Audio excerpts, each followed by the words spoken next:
I think the number one group of people who misapply crossing the chasm are probably the people who are listening to this podcast, where they're like, companies go and think they're disrupting a big market, but you're like, so what do you do? And they're like, we scrape leads from LinkedIn. And they're not like disruptive at all, but they're like, yeah, we really need to cross the chasm because we're not growing. And you're like, my dude, you're not growing fast, not because there's some chasm waiting for you. It's because you have a shitty startup. That's not really, I don't want to say if you're not disrupting anything, it's a shitty startup, because I'm not disrupting anything.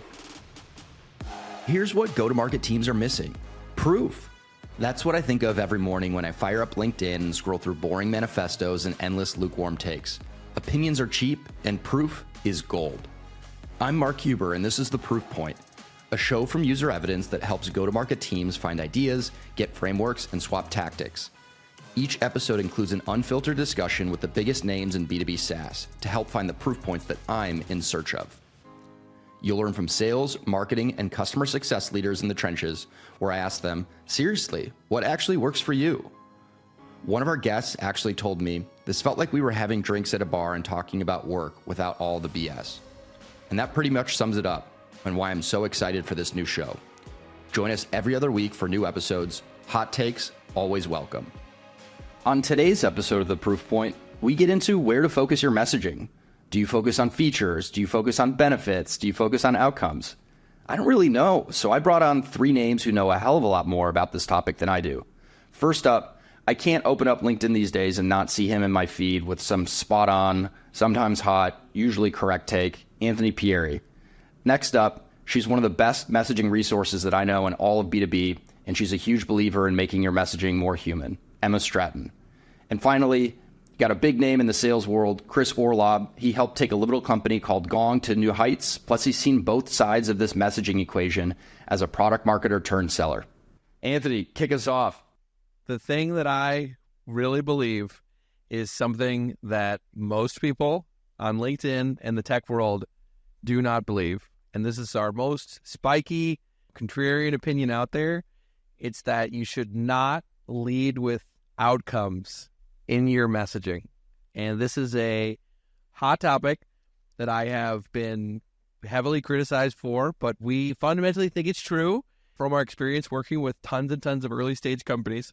So in general, there's a million of the exact same posts on LinkedIn. Like, it's legitimately carbon copy from one person to another saying, don't lead with the feature, lead with the benefit. Nobody cares about your product. They just care about the outcome that you can drive. And so they say, lead with the outcome. The good copywriting is all about elevating the value and the outcome that you can drive. That works, in our opinion. I shouldn't add that qualifier because obviously everything I'm saying is our opinion, but that works. Just cover me with that grace. Everything I'm saying is our opinion. But that works. Or you could be like super dogmatic and just being like, this is the way it is. I don't care what your data says. It's not opinion, it's fact. Yeah. And LinkedIn kind of forces you into writing like that. If you write perfectly, like, this is what maybe this could be true. The algorithm just won't push you anywhere. Versus if you're like, here's the worst mistake you can make in life, and it's really not that big of a mistake. 1,000 likes immediately. Yep, exactly. So in general, I've used this analogy before, but it's like if the only knowledge you have of golf comes from the movie Happy Gilmore with Adam Sandler, and all you've ever seen is the part where he's training him about golf, and he says, it's all in the hips. It's all in the hips. And it's like, that's my only knowledge of golf. And then I go and try to be a pro golfer, and I'm swinging my hips all over the place. And I'm like, why is this not working? And I'm like, I'm doing the thing they say to do.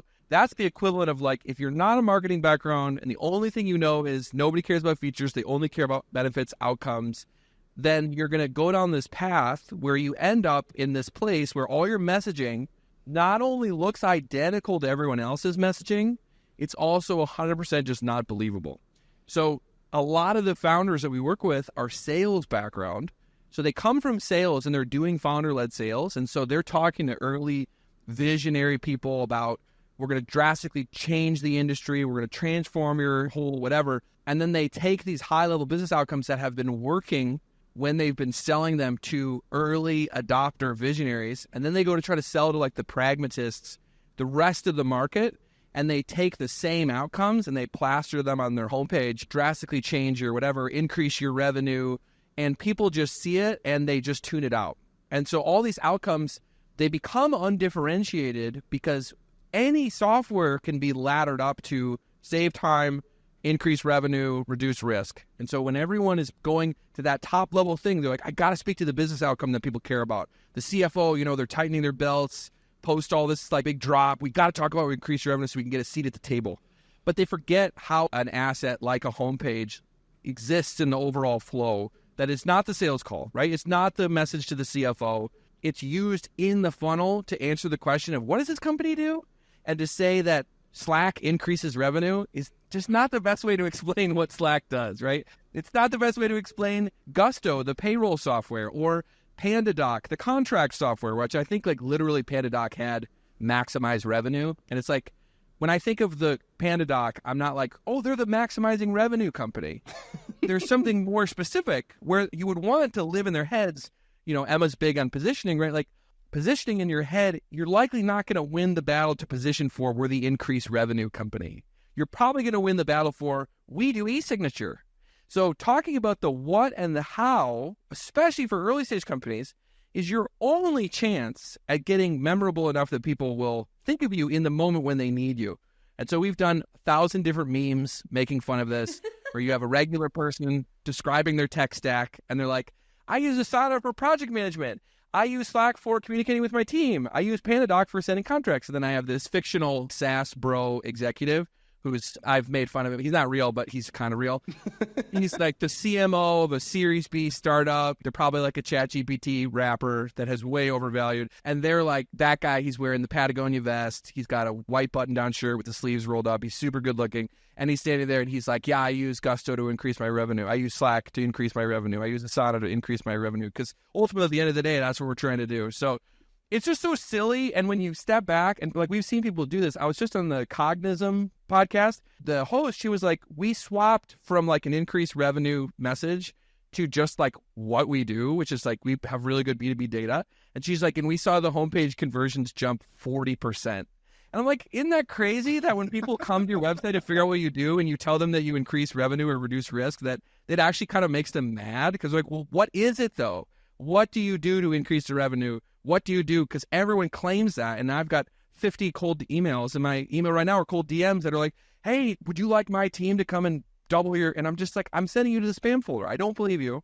I'll believe you once you show me the what and the how. So I think that's my scorched earth take. All right. So of all the things that I thought we were going to talk about in this episode, connecting this topic to Happy Gilmore reference was not at all in the realm of possibilities. But I'm pumped that you made that jump and found the connection, Anthony. So thank you for that. For sure. So Chris, what do you think? Because I feel like you're pondering and I see what you pump out there and I like what you pump out there. I think I half agree. I agree with the first piece for sure. I don't know if the term is lowest common denominator, but like they try to be everything to everybody when it comes to the outcomes they're speaking to. That's what you were talking about. You didn't really say it, but like the highest ladder of all is like increased shareholder value and enterprise value for your company, which is going to be meaningful to exactly nobody. I do think there's a place for outcome messaging. And by the way, I'm not like, this is the second time I'm going to say dogmatic on a podcast. I think this is the first 2 times I've ever said the word dogmatic like in my life up until this point.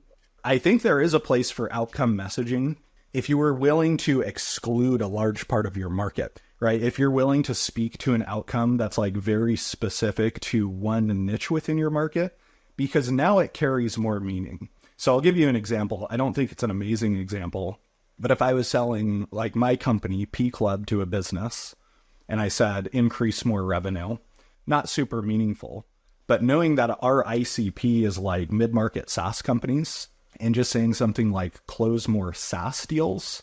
And I'm not even saying that's good messaging, but because it's more specific and there's a big piece of my market that's going to look at that and be like, oh, that's not for me because I'm not a SaaS company. But then there are other pieces of the market that are like, oh, this is like a glove. This is exactly what I'm looking for.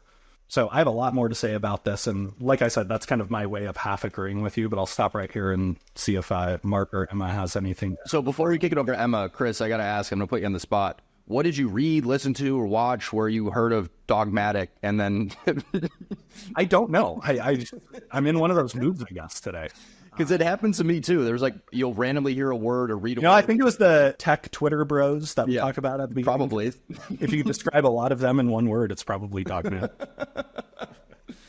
So Emma, what do you think on all this? Like, how do you even just define features versus benefits versus outcomes? I mean, you're like the messaging queen in my eyes. Oh, thank you, Mark. That's sweet. So I have a couple of things to say about it. So I like what how he was talking about what Anthony said about being more specific. So when I talk about features, benefits, value, because I train teams, that's largely what I do now, teach marketing teams how to do messaging. And I say, it's like a continuum. You got features on the left, benefits in the middle, value at the end. And I have them play this game where they start with a feature, they describe it, then why is it cool? And then they keep going and going and going. And I say, you'll see the brainstorm always ends at increased revenue, right? Like all roads lead to increased revenue. And then I say, you'll have this spectrum, right? Where you go from specific to general. And you want to find the right altitude based on who you're speaking to.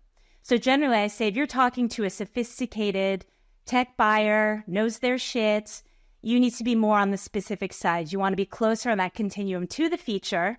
Now, you don't want to just be like AI-powered analytics and just call it a day, but like, let's just build on it a bit more. So the more people know about your technology, the more specific you have to be. Also, the more crowded your market, the more mature your category, the more specific you need to be to differentiate, because everyone knows what this thing is and you need to differentiate. Now, if you are on the other side of the spectrum, you're selling software to an in-house lawyer, or like less sophisticated, or you're in a newer kind of space where people are like, why should I even give a shit about this thing? You want to be more going towards that value side. I say, you got to find the right altitude. You need to do that thinking and think, where do I need to land to be clear and specific, but also show them like why they should even give a shit. Because even the ultra technical folks need a bit of why give a shit. And that may be a capability, right? As Anthony defines it, it could be that. But I think about it that way. And I want people to be kind of more fluid about it. Because a lot of people say, well, how specific should I be? Should I be really specific? Should I be high level? So that's kind of how it's not like a hard and fast rule, always do this or that. But I try and have people think about it like finding that sweet spot, that right altitude based on who they're trying to speak to. So that's like my exercise, how I help people do that. Yeah, I was going to say, Emma, I love that. I think that's so spot on. And I also want to temper my rant. I think you don't have to rant. He's like justifying now. He's like, hold on. Yeah. It's more qualifying. So the thing that we rail against every day is probably better described as outcome-only messaging. Right.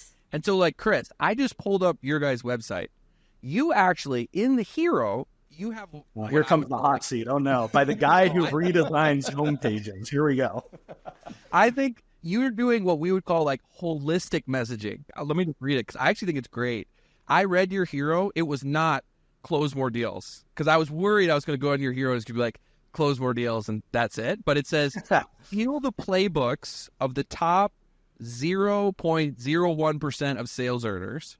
So already I'm kind of getting a hint of what the feature is. It's the playbooks. And I'm seeing like specifically what type. It's these sales ones, right? And then underneath it says, take your sales skills and income to life-altering levels. There's outcome with online courses, features, right? Created by the top 0.1% or 0.01% of sales practitioners.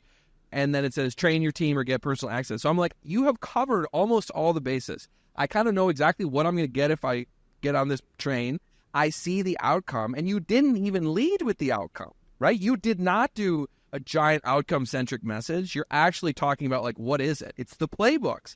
And to me, I'm like, that's probably going to convert way better. I had a LinkedIn post where it was like 3 or 4 different companies, and legitimately you could scroll down 4 sections and only see outcomes. Like we would label them in our color coding system as blue, and it literally would just be blue text for the first 4 scrolls. And it's just outcome after outcome after outcome. And you get to the bottom and you're like, I have literally no idea what this is. So you did not fall prey to that. And so that's the thing we're really railing against is like people who only talk about outcomes in lieu of sharing any of the holistic deal.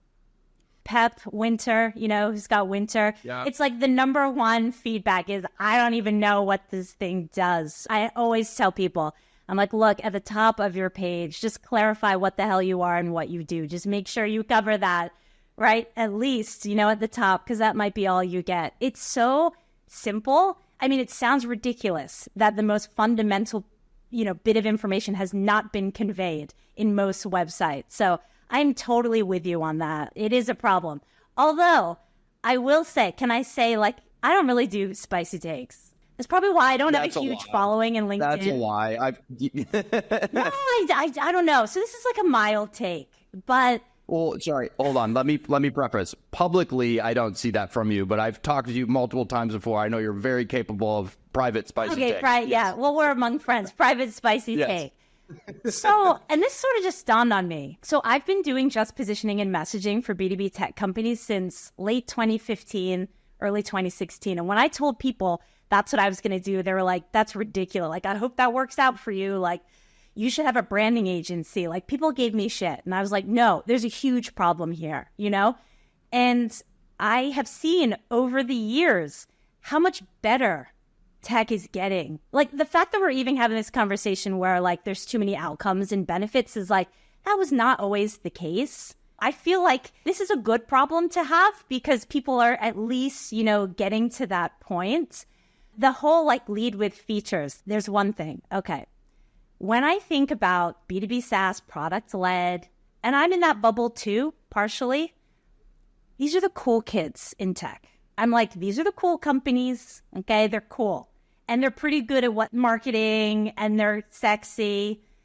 There's a whole swath of more traditional, less cool, high-tech, very technical, enterprise motion-led companies. And I speak to these people, and they're like, we are stuck in the features.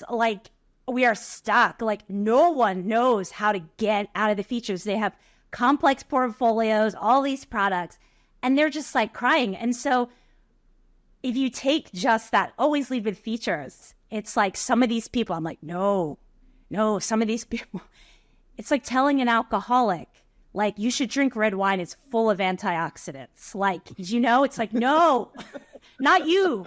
Others, some, yes, not you, So I think that it really depends, right, on the company. It depends, whatever. I'm totally with you on, those outcome-only things. But there are still so many people that are really struggling because they are kind of trapped at that feature level and don't really know, as an organization, how to climb their way out of it. So I help those people.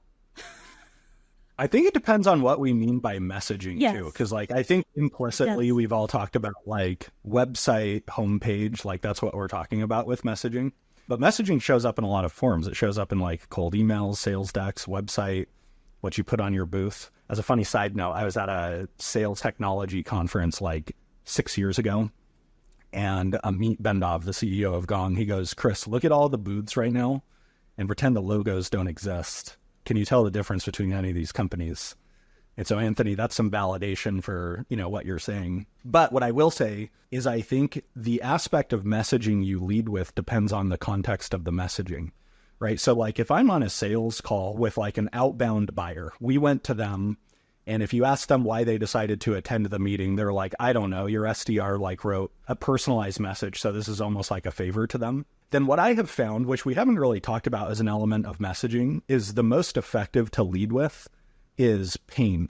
And to me, that's different than an outcome. It's if you can articulate the pain that they're feeling better than they can, right? It looks like a page from their diary. It's like you're peering into their soul. Now they're captivated by you. And you've created this fertile landing spot to describe your features or benefits or how you do things in a way that's now going to land. Whereas if I jumped on that sales meeting and I didn't kind of agitate the pain a little bit, and I just started going through what we do, how we do it, why we do it, their eyes are probably going to roll to the back of their head. The answer can shift depending on the context of the message and also the temperature of the audience, right? If it's warm traffic, that requires different messaging than if you're advertising on Facebook on a totally cold audience that you're trying to tap into. And Chris, to even add one more layer of complexity, I just reread Crossing the Chasm, which is all about where the buyer fits in the technology adoption lifecycle curve, the bell curve with the early adopters or like the innovators, and then it moves on and there's the early majority, late majority. And it's so funny. I read it like 3 years ago and I didn't really get it. And then I read it again and I'm like, no, I actually really get it. I'm like, oh my God. I still haven't read it. Don't tell anyone. It's so good. It's a chasm of two things. The early adopters are interested in the tech for the tech's sake. We've used a Lego analogy. It's like you can buy just Lego pieces that aren't in any packaged form. They're just like a box of Lego pieces. And the Legos, it's like, I can't wait to get my hands on these Legos and figure out what I'm going to build. And so like the early market is looking at the technology you've created and they're like, I can't wait to figure out the best use case for my company and just give me the tech and then we'll work together to make usually pretty custom way of applying it to get like a competitive advantage. Usually these early people are less risk averse. They're very risk tolerant and they're like, I'm going to take a gamble on an unproven startup to get a competitive edge before my competitors do. And I'm willing to shoulder the burden of training everyone, of creating integrations. And the message to the visionary early adopter is going to look polar opposite from the people on the other side of the chasm who are extremely risk averse. And they do not want to buy Legos. They want to buy the Millennium Falcon Lego box that's pre-built, that has directions. This is exactly how to do it, step by step. It's been proven, tons and tons of kids have already bought it, and we know it's going to work, and there's not going to be missing pieces. Everything is already there, and it's fully packaged. No risk. Those people, you have to message to them completely different, and the best way to message them actually is exactly what you're saying. Agitate the pain. The only way they'll step out of their risk aversion is if the pain is so big that they're like, we normally wouldn't talk to a no-name startup, but we need to talk to you because it sounds like you actually have a solution to this previously unsolved problem that none of our SaaS vendors have been able to solve, and I'm going to lose my job if I can't figure this out. And so like the pain messaging works way better with them than the visionary people, because the visionary people might not have any pain at all. They're just trying to get the tech to get a competitive advantage, where like actually leading with like next level outcomes kind of makes sense with the really, really early adopters. Like, hey, take this new crazy blockchain based thing and it can actually, double your whatever. Like you can lead with outcomes with those early visionary people, because actually that is what they're looking for. When you tell a risk averse, pragmatic buyer who doesn't want to rock the boat, like, hey, if you adopt our software, it's going to drastically change every part of your organization. They're like, I don't want that at all. I'm trying to just avoid getting fired. I'm not trying to, turn the whole organization upside down. So I agree with everything you said. So this is more like additive rather than disagreeing. Is I think the number one group of people who misapply crossing the chasm are probably the people who are listening to this podcast, where they're like, companies who think they're disrupting a big market, but you're like, so what do you do? And they're like, we scrape leads from LinkedIn. And they're not like disruptive at all, but they're like, yeah, we really need to cross the chasm because we're not growing as fast. And you're like, my dude, you're not growing fast, not because there's some chasm waiting for you. It's because you have a shitty startup. That's not really, I don't want to say if you're not disrupting anything, it's a shitty startup, because I'm not disrupting anything. I'm just saying a lot of like non-disruptive startups are like, we're disrupting the Uber for finance. I don't even know what that would look like, but that's, bad. It would look bad. Well, I like the pain, like what we're talking about, pain, because I'm really into pain. No, I mean, for messaging, one of my favorite things that I kind of teach and formulas I give is this idea of, if you can mirror the pain, the way they say it in their mind, the way they feel about it, prove you understand them, they will identify that they might want what you have, even if they don't really know what you have. So it's really important to kind of show that pain to help them understand and trust, start to trust when they read your words on the page. And I'm interested in some companies, when I speak to them or marketers, they're like, well, we don't like to be negative. So can we turn that into a positive? And then it ends up being the positive outcome, right? The positive benefit, because I sense that. They're like, well, our brand is positive and we don't want to be seen as negative. And so I wonder what your thoughts are there, either of you, with kind of obviously not being like fear mongering and pain mongering, but I love helping people understand that we get them and that we know this is the problem and here's the kind of solution. But what are your thoughts on pain? I'll give you an example. So like if I'm starting with like a sales call, I use sales calls more than marketing because that's where I spend most of the time, is I'll be like, this quote from a COO we worked with perfectly encapsulates like what we're solving. Closing deals is harder than ever for our reps right now because of the economic climate that we're in. Buying decisions are made way up here. They're much wider buying committees. They're more risk averse. And as a result, purchase cycles are far more complex and win rates have typically dipped below 20%. And then I'll stop and say, to what extent is this showing up in your world? And typically if I'm talking to my ICP, they're like, it's like smacks them on the head. They're like, that's exactly what's going on. Now, you could argue that's negative, but if that's categorized as negative, I'd rather be negative and rich than poor. Yeah. I'm going to say that. I'm going to say that. That was amazing. Yeah, I love that. I agree. I think for that segment of people, which is majority of market, doesn't really care, to the point where people say no one cares about your product. I think if you're an early stage startup, they probably don't really just care for the technology's sake. But when you apply the specificity of the use case and then the pain associated with the use case without your product in the mix, I think that's like the sweet spot where you can be really hyper-specific. So like every sales call we take, we essentially will walk through, hey, this is usually why people reach out to us, right? They've raised some round of funding and they're ready to point all this go-to-market effort to try to get that, like, you know, repeatability. They're going to send all this traffic to the homepage.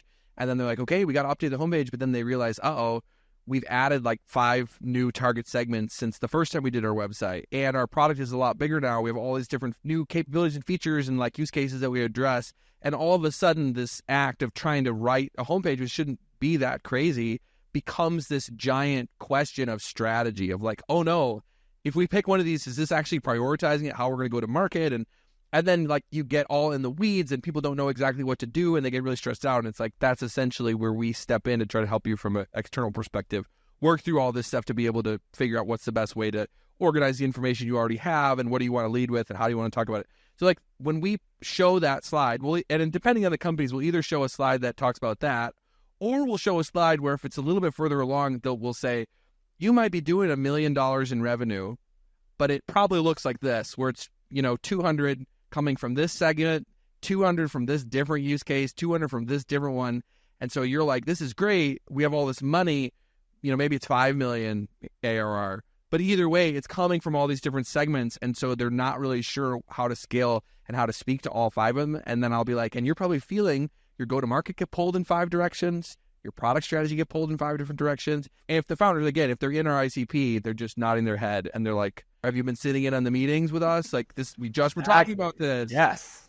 Those are the moments where you really have the entryway to get in. And like, again, in the early days when we started, I don't know if I would use the chasm language to describe us, but when people reached out to us originally, it was people who just like trusted me and my partner as people from like relationships. And they're like, I want to get Anthony and Rob in and just see what they can figure out. Where can we apply them in our company? And like that to me is like the early adopter who's like, I just want to figure out like what's the best way to deploy you versus the pain message if someone doesn't really know us. It's like, is this how you're feeling? And they're like, yes. And we don't know what to do. We're lost. I think what you do is so valuable. They must just like weep and like hug you and like, thank you.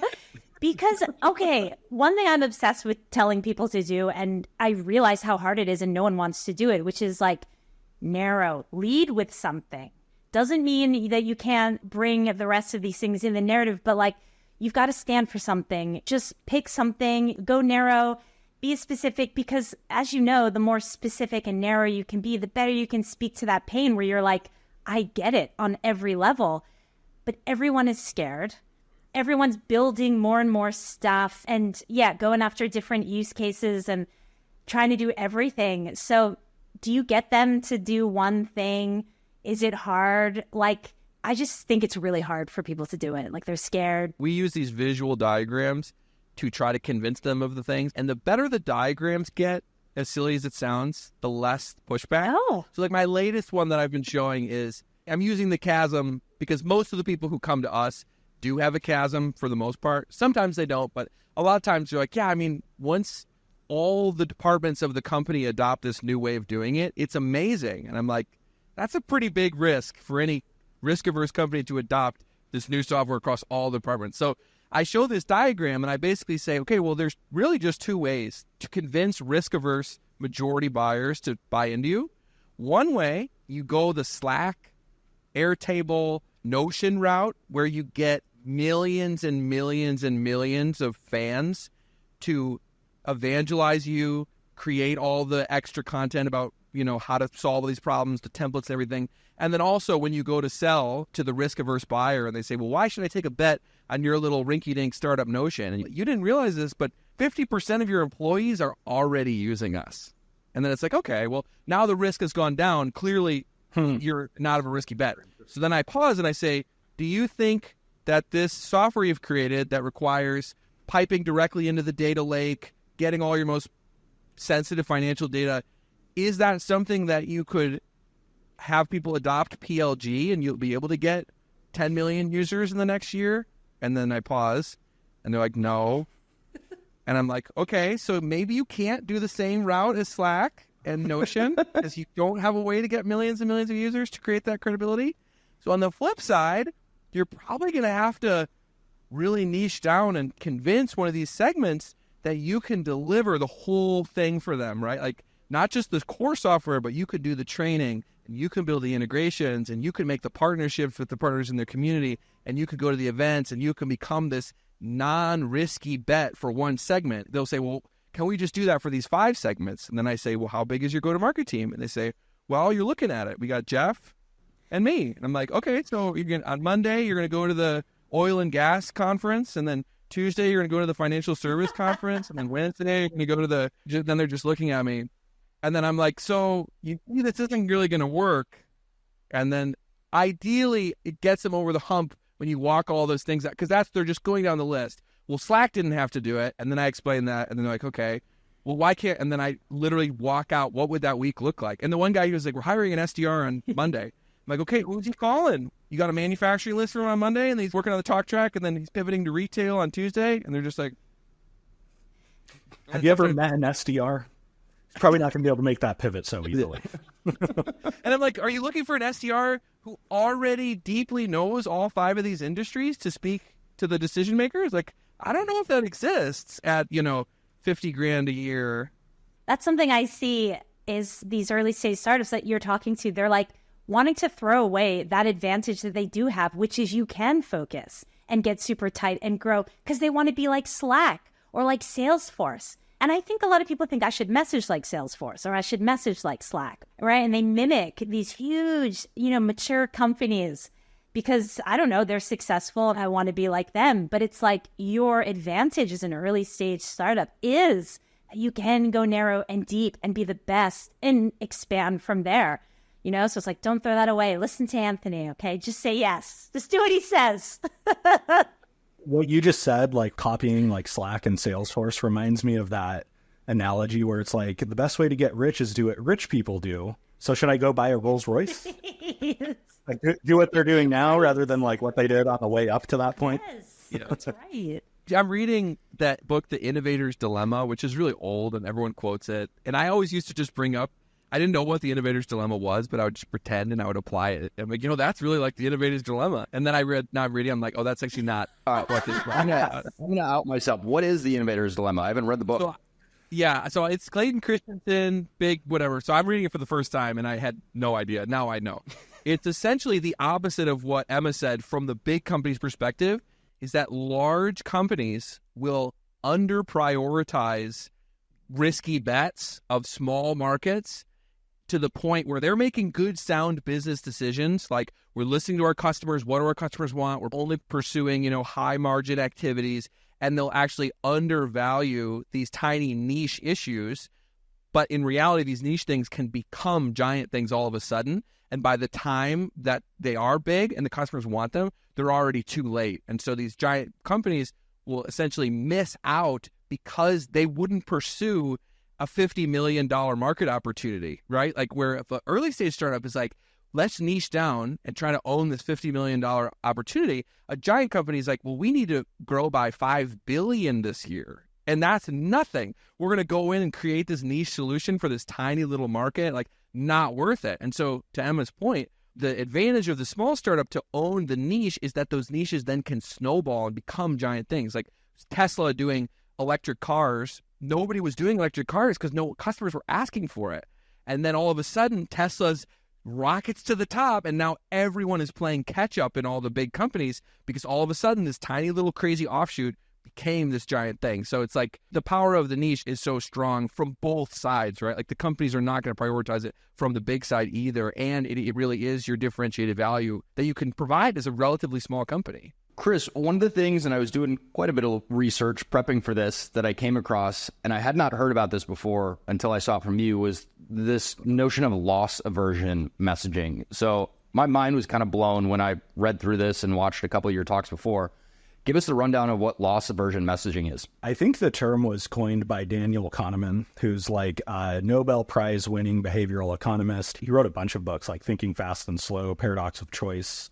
But the idea is that because humans' brains, as the theory goes, were wired in like prehistoric times where like conserving resources was the means to survival, losing something is twice as painful for most people as gaining the equivalent is.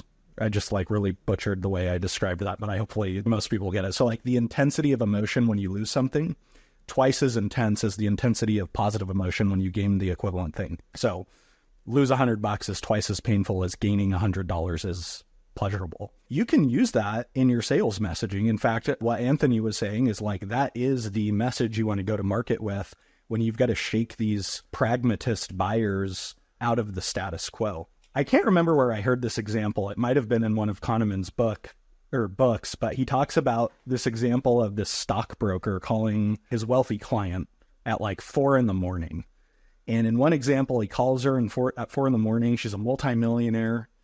And he goes, "Hey, sorry for calling so early, but I have an opportunity that can help you make $30,000. In other words, gain $30,000, but you have to act right now. That's why I'm calling so early." And she cusses him off the phone. She's like, "I don't care about $30,000. Never call me at 4 a.m. again." The exact same stockbroker calls the exact same wealthy client at 4 a.m. and he says, "Hey, sorry for calling so early, but if you don't act right now, you're going to lose $30,000. Can I pull the trigger on this trade?" And she thanks him profusely. She's like, "Thank you so much. Now I'm not going to lose $30,000. And the idea is $30,000 in both situations. But one, she's like, "Oh, thank God I didn't lose that." And the other, she's like, $30,000 is a drop in the bucket for me. Why are you calling me about this? Mathematically, the same thing. I don't think that one was like a real research study. I think it was just like an example that was used, but still illustrates an interesting point. Why don't more marketing teams use that? I mean, is that something that Anthony and Emma, you're seeing with your clients right now? I mean, it seems pretty powerful. Because they want to be positive. They don't want to be negative, I swear. And poor, positive and poor, remember? And poor. I'm positive. And I'm like glass half full to the extreme. But I'm like, but this works, you know? I get that pushback a lot. Like, our brand likes to be positive. And they're kind of missing the point. I mean, yeah, there is a line where you don't want to be like fear-mongering and, you know, fudding everyone. That I hate that phrase. You know, you don't want to be like that, but I think it's important to recognize there is a psychology that, you know, avoiding the pain is more motivating than achieving something great, i.e. an outcome, right? Or a benefit. So it does work. So I always tell people, like with headlines, an attention-grabbing headline that mirrors what they're thinking about a problem, I'm like, that is just the best. I have this story. So I was an English major. I'm a classic English major. I was like working in publishing and broke and bohemian and had no money. And I would never check my bank account because it was just like depressing. There's like $1 in there. Or I was afraid it was negative. So I was like, ugh. And I would never look at how much money I had. And I would just do my thing. And, you know, a couple of years later, I saw this headline from Simple Bank, who I became an avid customer of for many years. And their headline was, "Never fear checking your account balance again." And I was like, ugh. I was like, how did they know? Like, I never told anyone that I was like afraid to check how much money I didn't have. And so then the message below, it was great how they talked about their budgeting tool and how you'd always know how much money you had to spend.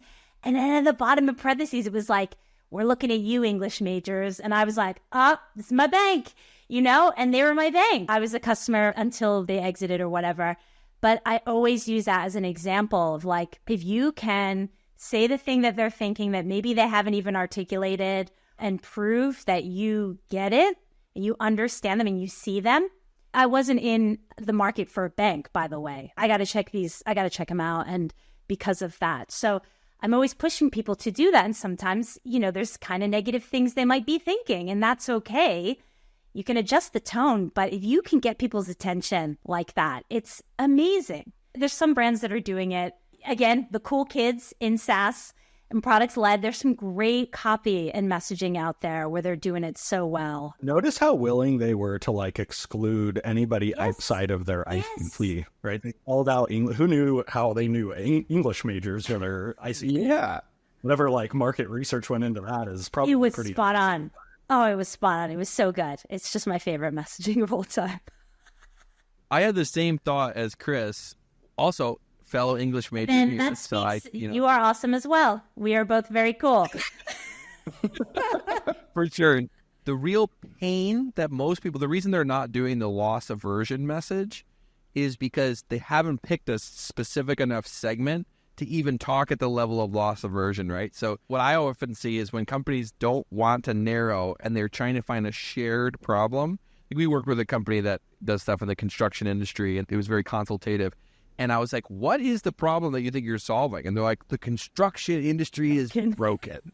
I'm like, okay, come on. What's the loss aversion related to the industry is broken, right? You're so high altitude that you can't even get to the lose 30 grand versus gain 30 grand concept. Once you've walked it all the way back to a specific audience, you can actually start to use those specific pain points and not looking at, Gartner says that in 2024, this industry is going to be 5%, whatever, that type of industry problem that, investors like to see when you're pointing out the construction industry is broken and we have this massive opportunity for, great, let that live in the pitch deck. That's no customer is going to resonate with that because no customer is like, I'm the industry. I'm the construction industry, What you said made me think of this thing I've secretly thought for a long time, which is some of the smartest people in the world actually really struggle with marketing because their intelligence gets in the way where they're like, okay, we've got these 6 segments. Let me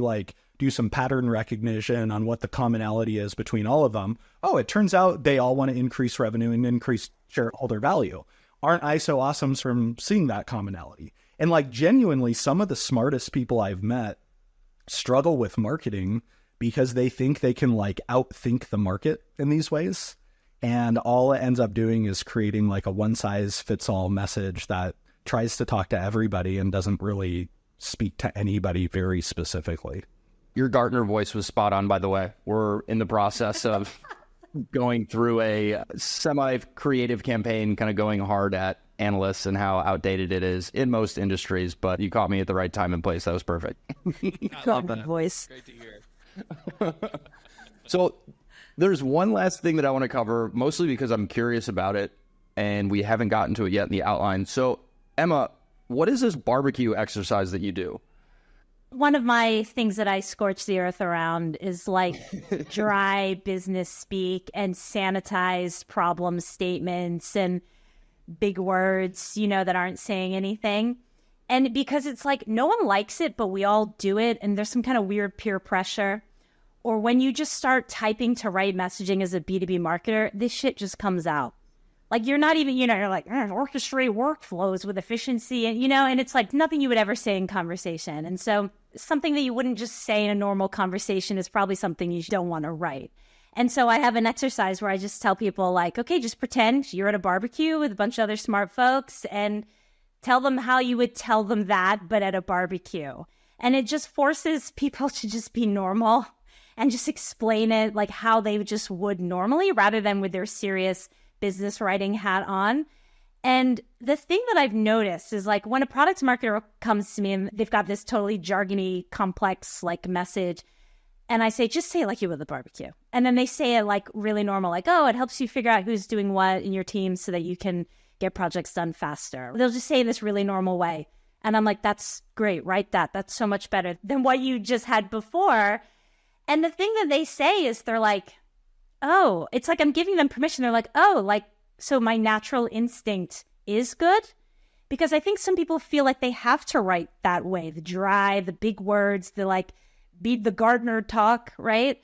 And I give them permission. I'm like, you know what this is, and you know how to explain this like in a normal way. So just do that. So that exercise, it's really big with people. It's their favorite one because they almost don't realize that they're doing it, that they're using too much of this kind of dry, meaningless, abstract language. And this is just a quick way for them to really simply write about things in a human way, which I think is really needed in a lot of B2B tech spaces. I love that. Yeah, when I was at Metadata, I had a meeting with our SDRs. We probably had like, I don't know, let's say 15 of them. And I went to each of our direct competitors or perceived competitors' homepages and took their, basically what was in the homepage hero and scrubbed their name from it. And then I put it up on the screen. We were together in person and I said, which one is, this company, this company, this company? No one had any idea because it all sounded the same and it all sounded like something that you wouldn't say at a barbecue. It was outrageous. There was this company, I was working with someone in the email security space a while back, and one of their competitors, it was to stop email phishing and employees opening up dodgy emails and stuff like that. And one of their competitors, their headline, their value prop was like protecting you from oh shit moments. And it just like made huge waves. Like it was just rocking that little space. Everyone was talking about it. Everyone loved it. And I was like, it can be a real advantage to just say it like a human, like it is, to be real. It can differentiate. It's hard to differentiate on features these days. You can differentiate on tone and the way you say things and the way you show up. And they did. So I always tell people, I do the exercise. I'm like, it's okay. You can curse. You don't have to use it. Just do it as an exercise. But just see, it's like, come on, just get a little bit more interesting. So yeah, use it. Tell people to do it just as an exercise and see what comes out. You might get a fresh idea. Like a year ago, I was on a discovery call with a VP of sales, and I asked him like what challenge is going on in his world that motivated him to look into P Club. And he goes, my reps sound like donkeys on their demo. So now I think I might take that and go smack it on my homepage, like no more donkey-like demo calls or something like that. If that's not on your homepage like 2 weeks from now, I'm going to be upset, Chris. You need to use that.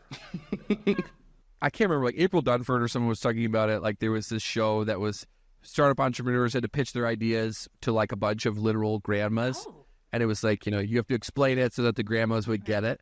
And I think April on some podcast she was on, she was like, that's the dumbest idea ever. Like, unless you're selling to grandmas, who cares if grandmas can get it? Like, so I'm always going back and forth. And I'm like, is there a level of jargon that is helpful if it's like, a very specific ICP? Or is it just this place where it lives, where it's like, if I'm in technical documentation that mostly developers are going to look at, like I should be super technical because that's what they're looking for. How do you think through that for most people? I always say a barbecue of like colleagues, maybe in different departments or like other smart people, but don't do what you do.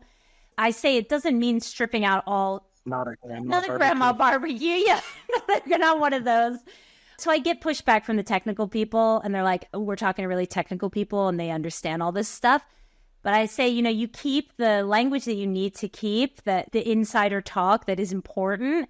Yes, you keep that. But there's all these other words around those that don't need to be uptight, right? So it's like all the words around the insider, the important terms can be like relaxed. Like this idea of see who's doing what versus like monitor team activities, right? It's that. It's just relax and just ease up around those words. It'll be easier for people to read and understand like what you're saying. So well, we are right at time. This was an absolute blast. I know that people who are listening to the Proof Point are going to love this just as much as I did.